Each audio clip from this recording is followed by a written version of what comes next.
everyone, Heather with Trouvaille Travel. I recently stayed on the beautiful island of Grenada, and today I'm going to talk about some of the excursions that I went on and other excursions that are available on the island.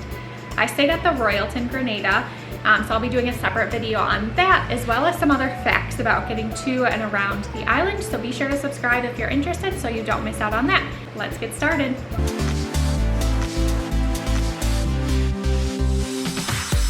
I was only on the island from Saturday afternoon until a Tuesday afternoon, but we packed in a lot in that first 72 hours. The first excursion I was on packed a whole lot of different components into the one excursion, and it was phenomenal. Grenada is known as the island of spice, and during this excursion, our tour guide stopped and he showed us cocoa trees, banana trees, where nutmeg trees are, all sorts of the vegetation on the island, and it was really nice to learn about all of that while we were on the excursion.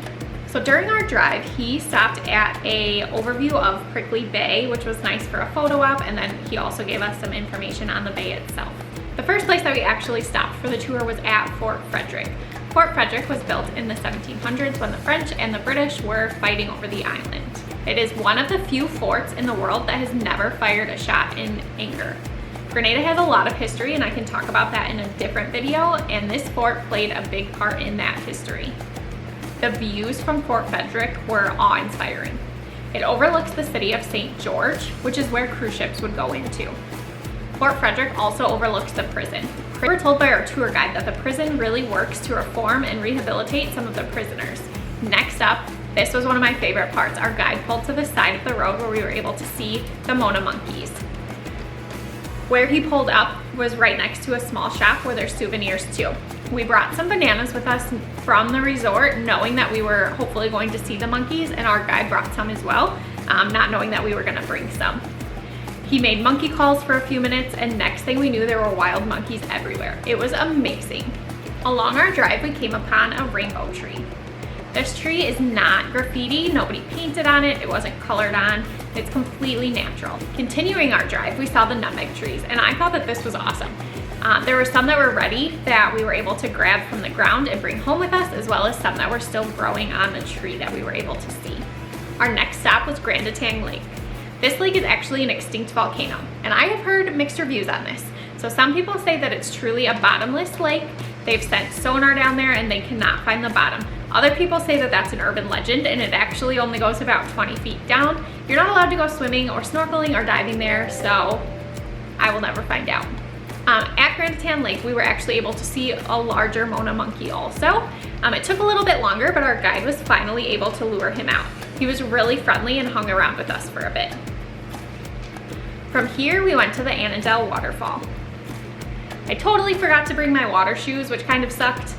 There are big rocks, think like big boulders in the water, so watch your knees and be aware that they are very slippery. The water was very refreshing though. It was perfect for a photo op. And I'm all about being candid on my page, something that I really did not like at this stop. Obviously we had just seen the wild monkeys, there's wild birds on the island, and they had monkeys in cages. They had them towards the entrance for tips and to make money off of, and that was really disheartening and heartbreaking seeing those right after we just came from seeing the wild monkeys. I don't understand why that's necessary. So at this point, we were basically out of time, but our guide still wanted to take us to Grans Beach, so we were only there for maybe like 5 minutes. This beach is voted one of the best in the Caribbean. We were at a stretch where there was a lot of locals, lots of kids playing, people were playing soccer, they were listening to music and drinking, and just generally hanging around. I love immersing myself with the local culture when I travel, so I really would have loved to have stayed longer and hung out with the locals. And we did go to more of a tourist stretch the next day when we toured some resorts, and my goodness, were the views jaw-dropping.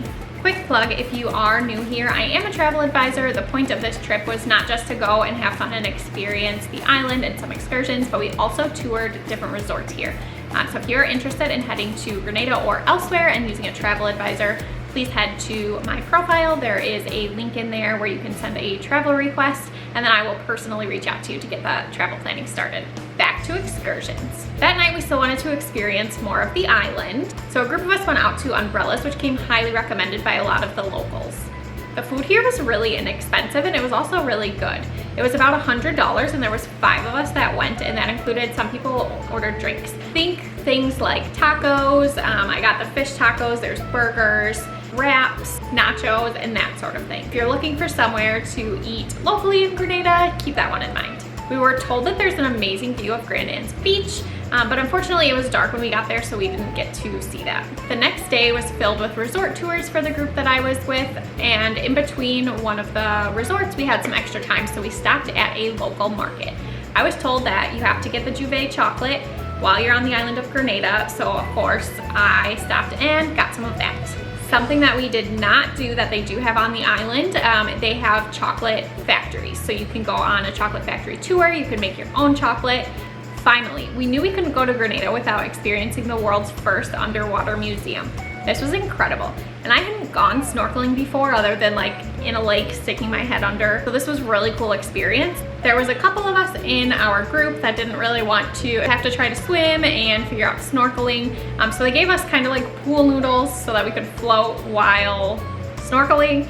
So that was nice to not have to focus on staying afloat and swimming. So if you're nervous about snorkeling for that reason, you can just ask your tour guide and see if they have something like that on the boat for you. Or you can reach out to me as a travel advisor and I can reach out to them in advance so that you're comfortable. They picked us up from our resort on a boat, and then they took us to 2 different areas. The first area we were by a reef and we got to see a lot of fish swimming around, and then they took us to the museum itself.